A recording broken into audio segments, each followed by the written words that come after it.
Estimados miembros de la comunidad CISA, buenas noches nuevamente. Les saluda el maestro Alfredo Calderón. Y bueno, pues esta noche tenemos una presentación de un libro muy interesante de nuestro compañero y amigo Víctor Manuel López Ortega. Estimado Víctor, buenas noches, un gusto tenerte con nosotros. ¿Qué tal? Buenas noches, Alfredo, y buenas noches también a tu público, a tu audiencia de CISA, del Centro de Investigaciones. Muchas gracias, Víctor. Pues un honor que estés con nosotros, ¿eh? La verdad es que siempre es importante, pues, darle difusión a obras que invitan a la reflexión, como lo es tu libro, República Igualmente. Surjuaniana de México, muy ad hoc a lo que vimos actualmente, que para complementar el título, también le llamas la quinta transformación. Entonces, pues hablaremos de eso esta noche. Y para que ustedes conozcan a nuestro autor, vamos a dar una breve semblanza de su trayectoria profesional. Víctor nació en Morelia, Michoacán, es doctor en arte y cultura, maestro en comunicación y arquitecto. En 2021 obtuvo la beca Chevening para estudiar una maestría en realización cinematográfica en la Universidad de Sussex. Y como novelista, bueno, pues ha publicado pues diversas obras, entre las cuales se encuentra Sede Independencia, Lisandro Fraga y los Tartamudos, ¿no? Y bueno, pues la que vamos a presentar esta noche, República Sorjuaniana de México, la quinta transformación. ¿Sí? Bueno, aquí ya Víctor le está mostrando la imagen. Entonces, Víctor, pues vamos a iniciar con esta entrevista de tu libro. Pues primeramente preguntar cómo es que tú decides escribir esta obra y sobre todo para que nuestros escuchas de forma inmediata sepan de qué se trata el libro, nos gustaría que nos comentaras eh, de qué trata este libro y luego ya platicamos cómo es que tú la elaboraste. Ok, muy bien. Pues muchas gracias, Alfredo, por tu presentación. Y pues bueno, esta novela es un proceso muy largo de escritura. Las primeras ideas empezaron a surgir entre 2012, 2013, más o menos, y comenzó como una especie de novela sobre la trata de personas, la trata de varones, pero era en la época actual. Era una historia muy violenta. Después de un tiempo también como que llegó a ser como una especie como de entre farsa satírica parecida al Satiricón. Y cuando la terminé, dije, esto no me gusta. La dejé reposar bastantes años hasta que en 2019, ya después de haber dado algunos cursos de literatura con cine, de ciencia ficción, de distopía y también yo haber investigado más sobre feminismo, desigualdades de género, am, violencias y todas estas cosas, falta de regulación emocional. Decidí hacerla a futuro, nada más que originalmente en 2019 la había adelantado 50 años en el futuro y tomé un curso en la Universidad de Exeter sobre desigualdades de género que lanzaba una estadística para Inglaterra, bueno, para Reino Unido, que decía que pues por lo menos iban a pasar 150 años para que apenas se pudiera hablar de una igualdad social entre hombres y mujeres. Entonces dije, pues la voy a mover para 2169. Yo mismo no veía que fuera posible un escenario en el que las mujeres controlaran absolutamente todas las instituciones, gobiernos y que aparte relegaran a los hombres a roles secundarios de servicio, de placer, de sumisión. Entonces dije, pues bueno, nuestra generación y probablemente las siguientes dos, tres generaciones en el futuro, pues todavía no lo vean. Sí, es cierto que cada vez ha habido más cambios en la manera en la que educan a los hombres y cómo educan a las mujeres también para que luchen por sus derechos, pero pues no se veía tampoco factible que fuera solamente 50 años. Entonces, la iba a publicar esta novela, esta versión que se llamaba Lando Clark 2069, Yo hago el amor. La escribí entre 2019 y finales de 2020. La iba a publicar en 2021, pero me gano la beca Chipning para ir a estudiar realización cinematográfica a la Universidad de Sussex. Decidí no publicarla, dije ni siquiera voy a tener tiempo de promocionarla.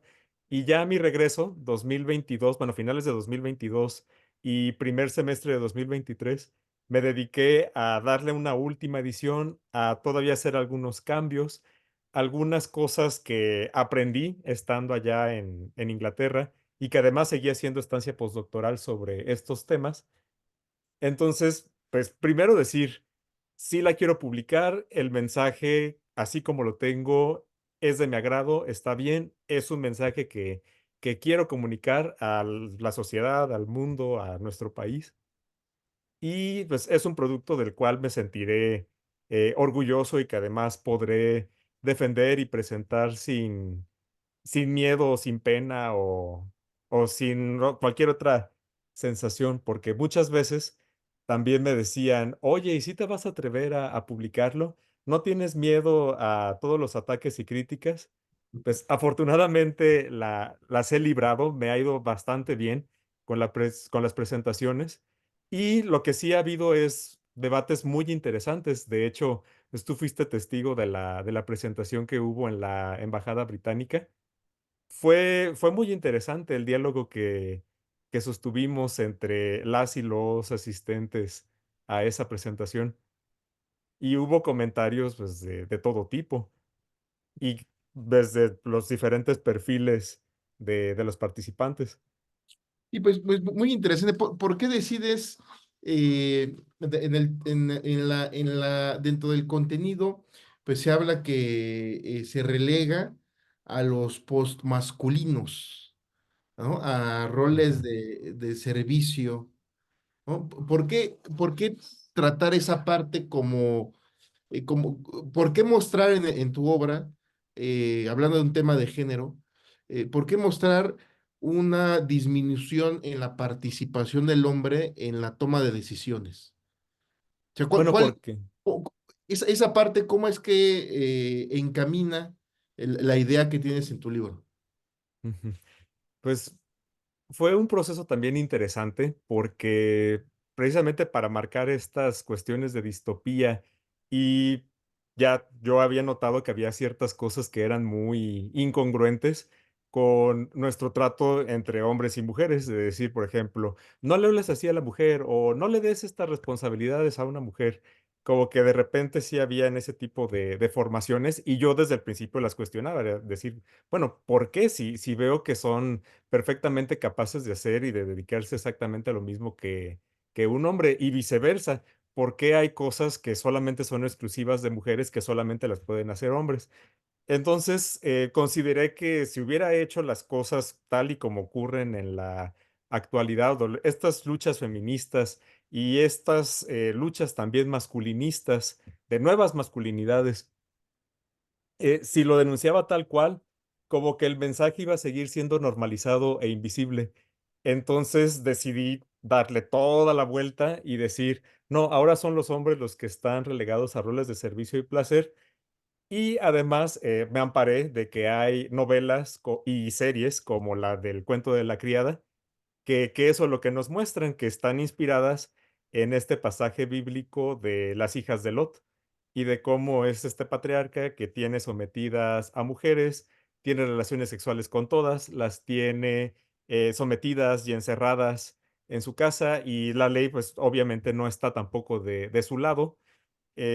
La misma novela de Nuestra Señora de París de Víctor Hugo marca ese escenario de injusticia sistémica en la que Esmeralda está totalmente indefensa ante sus verdugos que la quieren condenar por bruja y que además su única salvación es someterse a los deseos y a la lujuria de Claude Frollo. Lo mismo, por ejemplo, también se ve en Juana de Arco, cuyo principal argumento para condenarla a la hoguera es que es una bruja, que en realidad pues nunca hubo una prueba, pero era como una salida fácil inventar todos estos argumentos pues, para condenar y para castigar, y aparte todo un sistema a modo de decir, bueno, no hay defensores de derechos humanos, no hay alguien que pueda levantar la voz y que haya posibilidades de un juicio justo. Entonces, quise trasladar lo mismo con el protagonista de mi historia y precisamente le puse este oficio, un acompañante de señoras adultas mayores longevas, precisamente para eso, como tipo también Catalina la Grande, mujer que, bueno, zarina de Rusia, que durante 34 años tuvo el poder absoluto, se hizo famosa, además por tener amantes jóvenes, y ya cuando se terminaba su relación, su affair, pues los dejaba muy bien protegidos, les daba mucho dinero, les daba muchos criados, grandes propiedades. Entonces dije, bueno, si en el 2169 esta situación es generalizada y está además muy desigual la jerarquía, es muy posible que haya un sistema como el que hubo con Catalina la Grande y su autocracia. Entonces, pues Ujú. bueno, cuestión de especular mucho. Sí, ¿por qué República Sorjuaniana? Pues primero porque también tiene una referencia a política actual, la cuarta transformación, estos discursos que muchas veces nos dicen de que la principal inspiración es Benito Juárez, pero tampoco queda muy claro de qué partes del discurso en realidad son juaristas, porque además es un personaje muy controvertido que decían simpatizaba con los estadounidenses, este tratado de MacLean Ocampo que daba paso a perpetuidad por el istmo de Tehuantepec, que también parecía que era más expansionista y decían, ¿en realidad es un patriota mexicano o quién es Juárez? ¿Cuál era su verdadera política? Entonces quise hacer algo similar, un ícono feminista del cual aparentemente se copia todo su discurso, que además está fundamentado gran parte de él en la carta a Sor Filotea de la Cruz, en la que ella hace una simple defensa de que la dejen educarse, que la dejen escribir, que la dejen dedicarse a la ciencia, siendo una religiosa y que pues, en realidad ella está bien así en ese convento y que además, pues bueno, para el siglo XVII no cayó en muchas de las convenciones de la época. Entonces dije, quiero manejar un discurso así que sea contradictorio. Por un lado, sí que luche por la liberación absoluta de las mujeres, que se dediquen a lo que ellas quieran ser, que no sean empoderadas, sino apoderadas o poderosas, más bien porque luego también ese término empoderamiento, pues trae ahí un contexto de desigualdad, de decir, no tiene las mismas oportunidades, pero se está empoderando. Entonces, aquí en este caso, ya es poder, y ahora son los hombres los que tienen que hacer lo contrario, son los que tienen que empoderarse Ujú. para Porque poder luchar por esta igualdad. le puedes comentar a nuestros escuchas la estructura que tienes o con que diseñaste toda la parte del libro, todo su contenido. Ujú. Sí, claro, con gusto. Mira, son tres partes principales que son tres libros, equivalen a los tres actos. Son 30 y... ¿Cuántos capítulos? 33, me parece. Sí, no, 32. Sí, son 32. No se llaman capítulos, decidí ponerles posiciones, precisamente como Lando Clark es un acompañante de personas mayores, longevas.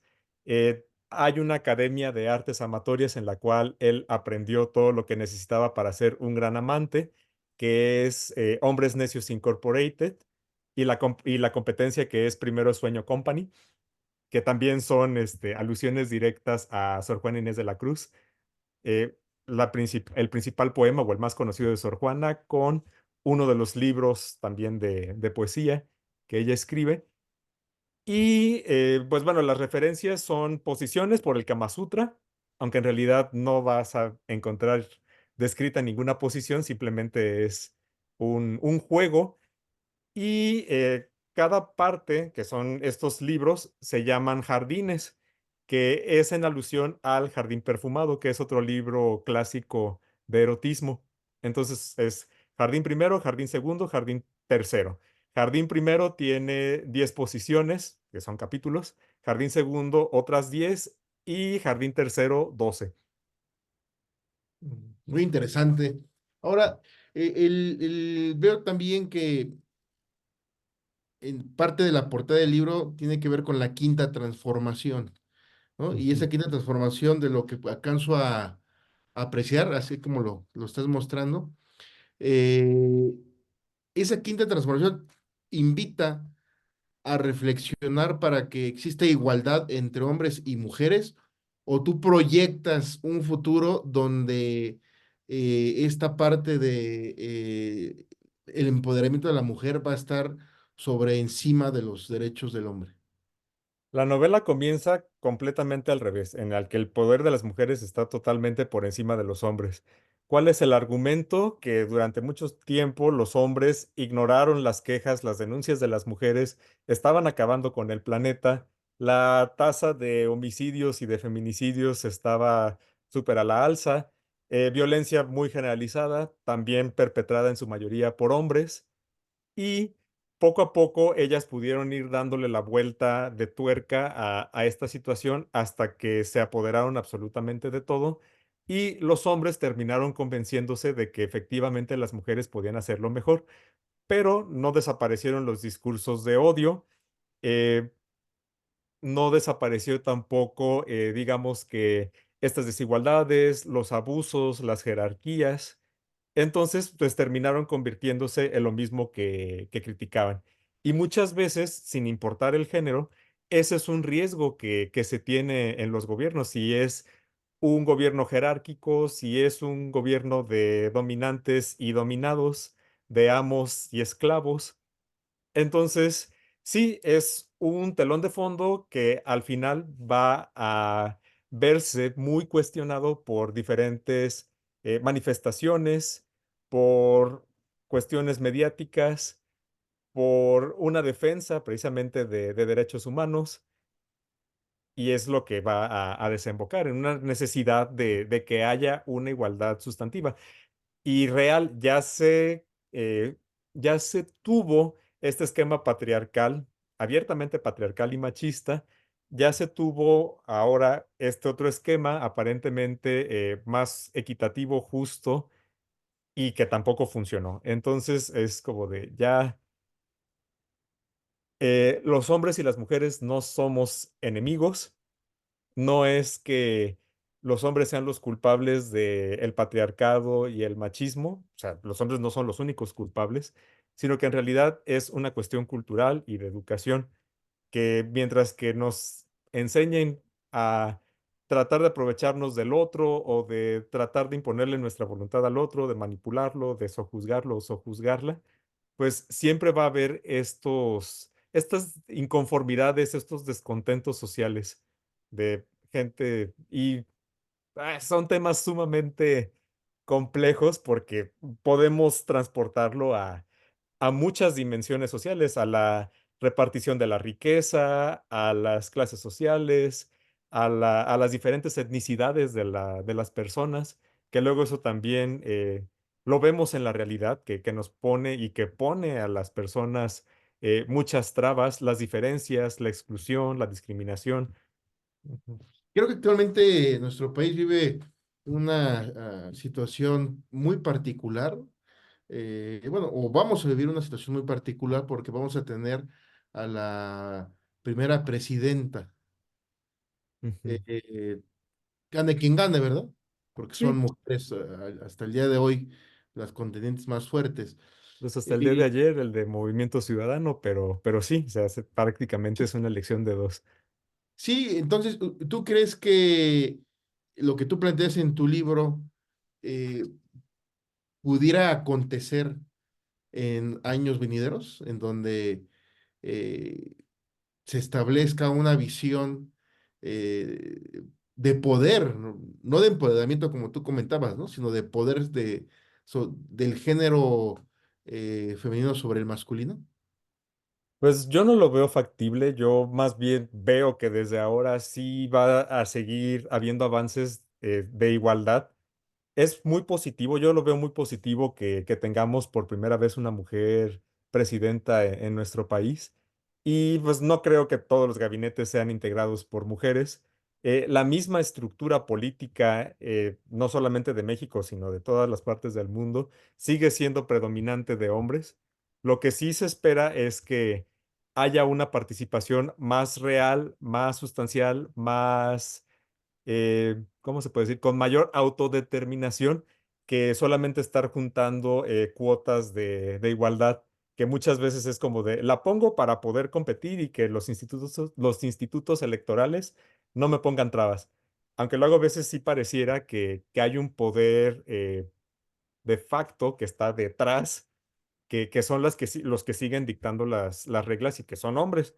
Entonces, pues bueno, yo creo que sí habría que tener mucho cuidado y además las contendientes tener mucho cuidado en ella tomar decisiones libres y además poner a las personas más capacitadas pues, para que la apoyen, para que la ayuden dentro Ujú. de gabinetes y que el género pues no sea cuestión de exclusión, sino que simplemente sean los mejores perfiles, ya sea hombre, mujeres, personas mayores, jóvenes, porque luego también en la política nos venden mucho esa idea de un candidato joven contra los viejos, como si los viejos ya tampoco ya nos sirvieran. Y viceversa, gente mayor que dice, es que es muy joven, es muy inexperto, es inmaduro. Y pues no, lo cierto es que de todas las edades y de todos los perfiles hay mucho que aportar. ¿Cuál podrías decir tú que es la mayor aportación de tu libro al tema de la igualdad de género en nuestro país? Ujú. Pues yo creo que es esta visibilización desde totalmente lo contrario de lo absurdo que es el sistema, lo absurdo de que un simple género o un simple sexo ya venga con un montón de restricciones y de limitaciones para desarrollar, para que cada persona desarrolle sus potenciales y sus derechos. Creo que esa es parte de las críticas principales, que además Morelos lo viene diciendo desde hace 200 años con los sentimientos de la nación, de que el hijo de un campesino, que se le eduque igual que pues, a un noble, ¿no? Que esa era también de sus pretensiones, o sea, que no fuera una limitación y que tuvieran acceso a las mismas oportunidades. Y pues bueno, es una crítica a miles de años de patriarcado, de machismo, de desigualdades, que lo vemos con Aristóteles en el libro de la política, en el capítulo en el que habla de la familia, es decir, el líder de familia, este señor que tiene poder sobre su esposa, sobre su hijo, y cuando el hijo crezca, será el hijo ahora el que se encargue de la madre y de las hermanas, y mujeres pues enclaustradas en el hogar. Y pues bueno, sigue habiendo toda esta evolución, revolución francesa, que sí da muchos derechos humanos, derechos del hombre y del ciudadano, pero como su nombre lo indica, nada más del hombre, entonces eso da pie a que surja el feminismo con la madre de Mary Shelley, con Mary Wollstonecraft. Y pues bueno, ya todos estos movimientos del siglo XIX por el voto, porque se acaba el acoso sexual y porque se tenga además derechos a salarios iguales, mujeres con respecto a hombres.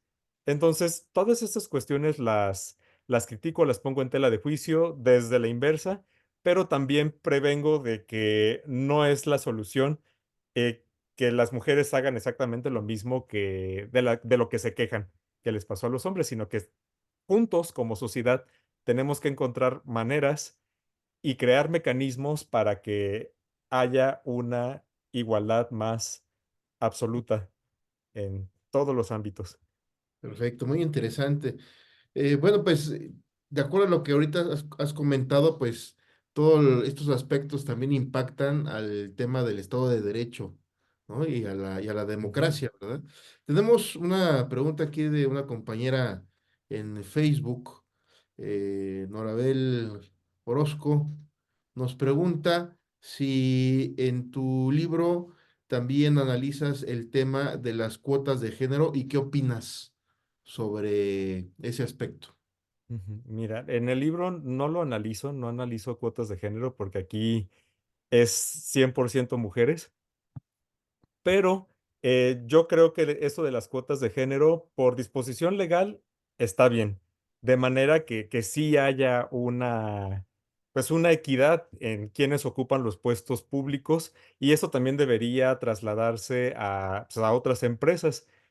Sin embargo, como ya lo mencionaba antes, sí creo que debe cuidarse que haya los mejores perfiles y que además sean personas que tengan poder real de tomar decisiones, no solamente mujeres, sino también hombres. Recordemos, por ejemplo, a Juanito de Iztapalapa, que también lo habían lanzado, ganó para presidencia municipal, pero atrás había todo un aparato y aparte, pues una intencionalidad, ¿no? De esto lo vamos a utilizar para ganar y ya después ya lo vamos a hacer a un lado. Entonces, sí considero importante que que venga el paquete completo, ¿no? O sea, no solamente el puesto, no solamente la curul, por ejemplo, en la Cámara de Diputados, o no solamente que haya, ahora que están estas elecciones de gobernadores, eh, 4 hombres o 5 mujeres, o viceversa, sino que sí venga acompañado de más cosas, no solamente los números. Ok. Tenemos otra pregunta. Nos piden, por favor, si nos pudieras comentar un poco sobre la portada de tu libro y su Ujú. significado. Sí, pues mira, es una portada que está pensada como retrofuturismo o como neopunk. Eh, Tiene colores precisamente muy llamativos, muy neones. Eh, Como el rosa es un color también que durante mucho tiempo ha estado estereotipado con la imagen femenina, entonces creo que también quedaba muy bien un cielo rosa, caminos rosas, coches morados. Sin embargo, pues también hay elementos azules, eh, amarillos, que son así como de contraste, y aluden a eso precisamente entre que es un mundo dominado por las mujeres, es un mundo futurista, 150 años en el futuro, pero la cultura en muchos aspectos se quedó estancada. Por ejemplo, en el año 2169 se van a bailar reggaetones lentos a manera de vals con orquesta. También, por ejemplo, todas estas manifestaciones culturales de cine, de literatura y de todo esto van a estar prohibidas porque no aguantaron el paso de los años, pero tampoco hay una obra o algo en esos 150 años que sea como que realmente clásica o realmente emblemática, que muchas veces es lo que vemos también con la literatura, que rendimos homenaje o nuestros clásicos suelen ser autores del siglo XIX y del siglo XX como que no hay muchos, en realidad, que eso digo, lleva también consigo implicaciones legales. La principal, que las leyes de derechos de autor dan periodos larguísimos de protección a los autores y las obras pues no se pueden difundir tan libremente y por lo tanto no tienen el mismo impacto que tenían o que tuvieron los autores del siglo XIX.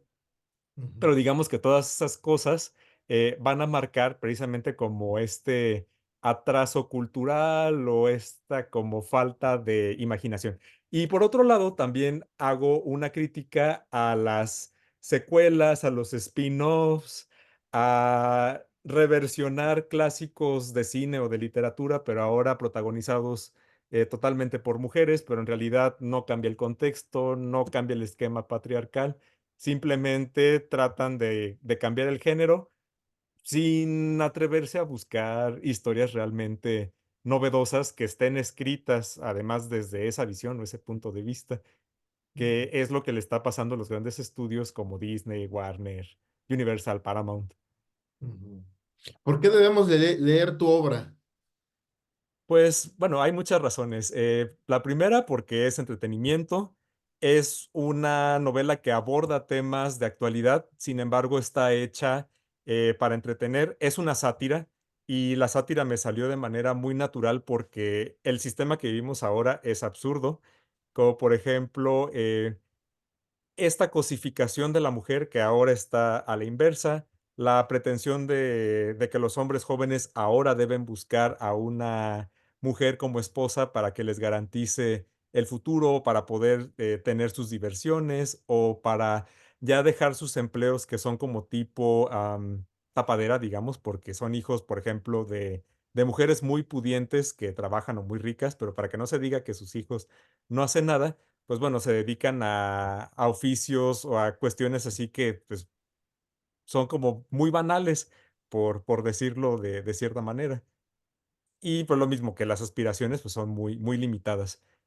Entonces, pues bueno, es toda esta crítica, es la sátira, es también una historia de romance, una historia de amor, que también ya es muy atípica para el año 2169 porque las mujeres ya están tan metidas en sus trabajos, son tan autosuficientes que ya no necesitan tener a un hombre a su lado. En realidad, entre mujeres se apoyan. ¿Qué otras cosas podemos decir de esto? Sus trabajos las absorben también de tiempo completo. Tienen también todas estas ideologías que muchas veces suelen ser extremas, de decir, por ejemplo, a las mujeres para realizarnos no necesitamos formar una familia o tener hijos. Que digo, no es que yo esté en contra de eso, simplemente estoy de acuerdo en que todo tiene que ser una decisión libre, no forzada. Entonces es tan correcto no querer tener hijos, no querer casarse nunca, como sí querer tenerlos y tener como un esquema tradicional, pero que no sea algo impuesto ni manipulado, sino que sea algo totalmente elegido de manera libre. Donde Hay muchas vivencias. Ay, donde el perdón. Estado no se meta y Exacto. adoctrine. Sí, ¿no? Que no se metan los papás, que no se meta el Estado, que no se meta la sociedad, que también muchas veces critica y habla sin tener conocimientos de causa o de circunstancias más bien, que son muy particulares de cada persona, por qué lo decide y por qué son así. Además, qué vivencias tuvimos que nos llevaron a ese punto. Y pues bueno, hay también muchas vivencias en esta novela. Hay cosas que a mí también me dijeron que tenía que hacer, que en su momento yo cuestioné. Em, Hay denuncias también de acoso sexual. También hay acusaciones falsas que pretenden utilizarse también a manera de venganza y como una coacción para obligar un matrimonio. Entonces, pues bueno, hay ahí muchas cosas. Hay similitudes, aunque yo acabo de ver Barbie y pienso que no. Y aparte la escribí mucho tiempo antes de que Barbie se estrenara en cines, pero también me dicen que hay puntos en común con Barbie, con estas críticas a los estereotipos de género. Creo que sobre todo la gente que me dijo o que me preguntó, ¿ya viste Barbie? Es por eso, porque hay una crítica a los estereotipos de género y a las expectativas que se tienen sobre hombres y sobre mujeres. Y también, por ejemplo, esta imagen falsa que a veces se tiene de los hombres, que son hombres narcisistas, que nada más quieren que las mujeres los admiren, que no quieren que se les cuestione con nada, que quieren vivir en su mundo, que muchas veces también nos dicen eso. Los hombres no escuchan, los hombres viven en su mundo. Y si los encuentras en 2, 3 minutos en los que están así como totalmente despiertos y atentos además a lo que les estás diciendo, es como de "Pues, aprovecha porque el momento no va a volver en mucho tiempo". Y así nos podríamos ir con esta cantidad de ejemplos en los que se ve cómo sí tenemos ideas preconcebidas, misóginas en algunos puntos, misándricas en los otros. También decir, por ejemplo, que el verdadero feminismo no odia a los hombres, tampoco pretende ser más que los hombres, simplemente que haya una igualdad de derechos y que haya libertades absolutas, ya por todas estas luchas que hemos estado mencionando. El acoso sexual, que también es un caso muy importante y muy de actualidad, que no es que sea una moda tampoco, es porque lo que estaba mal hace 100 años sigue estando mal en la actualidad. Y lo vemos en películas mudas, incluso como la película de Sunrise, A History of Two Humans, de Fritz Lang, en un baile que están teniendo los protagonistas, cómo hay ahí un hombre mayor que está toqueteando a un personaje secundario. Ah, que de hecho se le baja el tirante del vestido y él se lo sube. Hasta que llega un momento en el que él se lo baja a propósito. Entonces, pues bueno, ahí se ve ese tipo de actitudes y que además personas que hacen este tipo de conductas inapropiadas no son los protagonistas de las historias, son los antagónicos. Ujú. Fíjate que en el tiempo, En el tiempo que estuve yo haciendo una estancia en Australia, me tocó Ujú, ver una, digo, sé que no eres abogado, pero con todo esto que tú has estudiado, leído y en relación al contenido de tu libro, donde hablas de una república, ¿no? Y en una república, pues hay tribunales, ¿no? ujú, Hay órganos jurisdiccionales para administrar la justicia. Y en Australia me tocó ver una corte muy interesante que le llaman a Mental Health Court o la corte mental. Y ujú, ahí se analizan casos donde una defensa plantea el hecho de que su cliente no está bien de sus facultades mentales para lograr que no se le imponga una pena de prisión, sino una pena de rehabilitación. ujú. En este contexto que tratas tú en tu libro y de acuerdo a la experiencia que tú tienes en este tema de género, ¿considerarías viable la creación de un tribunal en donde sea integrado por juezas y que Ujú. atienda pues los delitos más graves que aquejan a la mujer como tiene que ver con violencia, con delitos sexuales, ¿no? Hablabas tú del tema de abuso sexual, violación.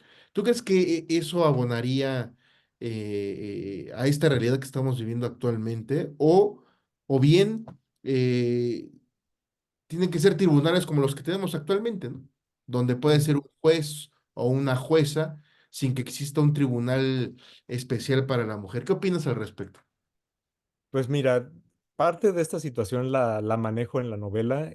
Hay bueno, al protagonista lo obligan a declararse culpable, pero para evitar el juicio, porque además la sentencia de antemano va a ser que sea culpable, que lo encuentren culpable, y lo mandan a un centro de rehabilitación o de readaptación feminista que se llama María Félix, en Tecuena, que es una isla que está en medio del lago de Pátzcuaro. Entonces ahí construyen una prisión de alta seguridad y reciben él y sus compañeros de cárcel lecturas feministas, talleres, para que precisamente pues cambien todas estas conductas inapropiadas.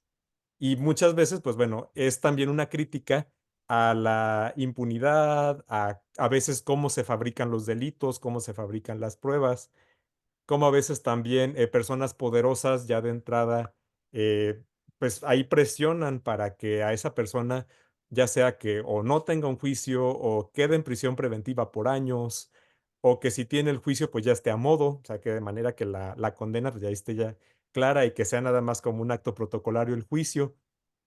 Entonces, todas esas cosas sí las manejo y sí las critico. Y que además uno diría, pues sí, o sea, no es necesario llegar a prisión o a este tipo de enclaustramiento, sino que más bien a la par es pues rediseñar todos los programas de estudio, hacer también muchos proyectos de divulgativos, de talleres para que identifiquen las cosas que nos están afectando como sociedad, que nos están dañando, porque aquí no es un problema solamente de mujeres, también muchas, de hombres, perdón, es también cómo las madres educan a sus hijos, cómo las tías educan a los sobrinos, las abuelas, cómo hay veces que también las mismas mujeres se tiran pues con la misma escopeta, ¿no? En lugar de tirar para adelante, se tiran para atrás, diciendo, por ejemplo, no llores como vieja o no llores como mujer. Vieja también dentro del contexto, ¿no? Peyorativo. Y Ujú. pues muchas veces ellas mismas, de manera inconsciente, se manejan o se automanejan como si fueran inferiores o como si las cosas con las que ellas las educaran estuvieran mal o que fueran totalmente inapropiadas o como si fueran, pues sí, incorrectas, malas, diferentes. Sé que los finales de las obras no se deben de platicar porque los lectores tienen que ir al libro, pero nos están pidiendo aquí por Facebook si podrías comentar un poquito de cómo es el final de la obra. Ujú. Pues mira, es un final abierto y lo hago a propósito porque me encantaría hacer segunda parte, tercera parte, pero mi influencia, por decirlo así, es Barrio Chino. toda la estructura de la película Barrio Chino de Roman Polanski que escribió Robert Town, tiene la premisa de que si eres muy rico, muy poderoso, hagas lo que hagas, siempre te vas a salir con la tuya. Entonces, por más de que haya una investigación policíaca, por más de que haya pruebas de que lo que has hecho es ilícito, si tienes el poder, siempre vas a encontrar la manera de salirte con la suya y que no haya justicia de parte de las víctimas. Entonces, digamos que si hay un final parcialmente feliz, pero el mundo no termina de cambiar. Entonces trato de hacer eso, un final realista en la que no es un vivieron felices para siempre, sino que se resolvieron algunos problemas, pero quedan otros que son abiertos. Y además esto está inspirado en la Odisea y en la Ilíada también, porque sabemos que la guerra de Troya duró 11 años, sin embargo, Homero solamente se centra en 11 días, por ejemplo, en la Ilíada, y en el caso, no, creo que es el último año de la guerra de Troya, sin embargo, no se ve el final de la guerra de Troya. Termina justo en el momento en el que Príamo convence a Aquiles de que le entregue el cadáver de su hijo para poderlo sepultar con todas las honras y que aparte, pues, bueno, se conmueve Aquiles y dice ya fue suficiente venganza. Y en el caso de la Odisea, pues es lo mismo. Son 20 años de Odiseo para regresar a casa, pero no vemos los 20 años, sino que se hace un resumen y vas justo en el momento en el que está a punto de llegar por fin a Ítaca. Entonces yo hago más o menos lo mismo. Entonces, la historia de Lando y de Kira y de la República Sorjuaniana no termina con el desenlace de esta primera parte, sino que es una historia que necesariamente necesita continuar. Los temas centrales que critico se resuelven, pero hay muchos otros que quedan ahí abiertos y que potencialmente van a seguir generando conflictos. Perfecto, mi estimado Víctor. Tenemos otra pregunta más. Nos dicen aquí por Facebook, dice, en el contexto de lo que comenta Víctor, me gustaría saber su opinión respecto al avance en la fecundación a partir de solo el óvulo. En los extremos que comenta, piensa que eventualmente va a continuar la especie con cada vez una menor intervención de los hombres ante la convicción femenina. De hecho, sí, en el 2169 yo lo que planteo es que los hombres no van a tener ninguna injerencia en la decisión de tener o no al hijo. Va a ser una decisión totalmente libre de la mujer si ella lo quiere tener o no. Y también sabiendo que es hombre y si es mujer, si dejarlo o dejarla vivir o no. Incluso si la Eso mujer está quiere, fuerte, ¿no? Eso está está fuerte. fuerte. E incluso las abuelas van a tener la libertad de ejercer su abuelidad, así es como yo lo llamo, o renunciar totalmente a ella. Decir, yo no tengo vocación de abuela, entonces, hazte para allá. No te quiero, nieto. Bueno, son temas, la verdad es que, pues, que entran a mucho debate, ¿eh? Ujú. La verdad no son temas fáciles. No, Eh, para nada. Mi querido Víctor, pues, ¿algún mensaje final que quisieras compartir con nuestra audiencia y sobre todo comentarles dónde pueden adquirir tu obra? Ujú, muchas gracias. Pues bueno, es una novela que está diseñada precisamente para que la lean, para que reflexionen sobre cómo está la actualidad, cómo pudiera estar el escenario del futuro, generar precisamente esta discusión. Creo que mi principal objetivo, además de entretener, es generar discusión, incluso poner en tela de juicio lo que yo estoy diciendo. Creo que en estos momentos es algo que a mí también me gusta, me agrada que suceda. Disfruté muchísimo esta presentación en la Embajada Británica porque creo que ha sido el ejercicio más intenso y bueno, ahora en el espacio contigo que también hubo preguntas muy pertinentes y muy interesantes. Entonces, eso es mi principal objetivo. Mis redes sociales son en Instagram, @Víctor Loorman, que es mi nombre artístico. Es todo junto. En Facebook estoy como Doctor Víctor Manuel López Ortega, Víctor Loorman. Tengo canal de videos en YouTube que se llama Víctor Manuel López Ortega. que ahí está el book trailer de mi novela. Mm, la novela está a la venta tanto en formato físico como en digital en muchísimas plataformas, incluyendo Amazon, Mercado Libre, Gandhi, Sótano, muchísimas, creo que Barnes Noble, en todas partes del mundo. Si nos están viendo en otros países, eh, hay posibilidades de comprarla de las dos maneras, tanto en impreso como en digital, y los costos no son tan elevados. Deben estar más o menos como en unos entre 400 y 700, dependiendo también del portal.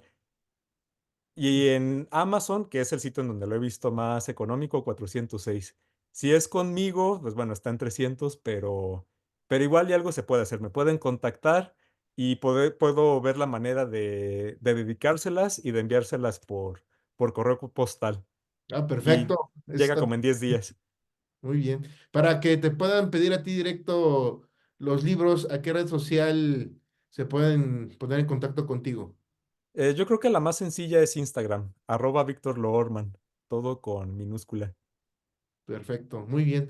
Pues mi querido Víctor, pues un gusto, en verdad, que estés con nosotros en este espacio, que lo que pretende es siempre debatir los temas más interesantes del mundo de la justicia y del derecho. En este caso, bueno, pues tu libro pues entra a la discusión en un tema pues álgido al día de hoy, ¿no? Que tiene que ver con el tema del género, ¿no? Toda la discusión que se está realizando pues actualmente la situación política de nuestro país. También decirte que en las fiscalías ahora vemos más mujeres que hombres. Digo, no sé en otros ámbitos, ¿no? Pero creo que Ujú, quienes nos escuchan, pues los invito a leer este libro muy interesante que, como comentaba Víctor, pues insta al debate, ¿no? Y qué mejor si también nos genera entretenimiento, porque a veces nosotros tenemos empolvada la mente y no hay como generar ciertas lecturas que nos puedan ayudar a hacernos preguntas, ya sea del presente o del futuro, ¿no? Querido así Víctor, pues es. un gusto, un honor que hayas estado con nosotros y Igualmente, estimado Alfredo. esperamos tenerte nuevamente aquí cuando escriba la segunda parte de esta obra. Así es. No, y vienen otros proyectos en camino. Viene también una historia reinterpretada de Melchor Ocampo, que es algo que también me emociona mucho y que creo que también pudiera ser muy pertinente para tu espacio. Ujú. No, pues cuenta con ese espacio cuando tú quieras Muchas y gracias. ya nos estaremos poniendo de acuerdo para que estés aquí con nosotros nuevamente. Muchas gracias. Y a todos los que nos siguieron la transmisión, todos y todas, muchas gracias. Y pues bueno, les envío un abrazo, un saludo, que tengan excelente año nuevo, bueno, año 2024 y que pues bueno, todo lo mejor. Y nada más para finalizar, te manda una felicitación la abogada Norabel Orozco Gómez, que le encantó muchísimo tu presentación y que va a adquirir tu libro. Muchas gracias, licenciada. ¿Eh? Querido Víctor, pues te mando un fuerte abrazo y Abrazos, estamos saludos. en comunicación. Seguimos en comunicación. Hasta luego. Cuídate mucho. Gracias. Hasta luego. Igualmente, gracias. Hasta luego.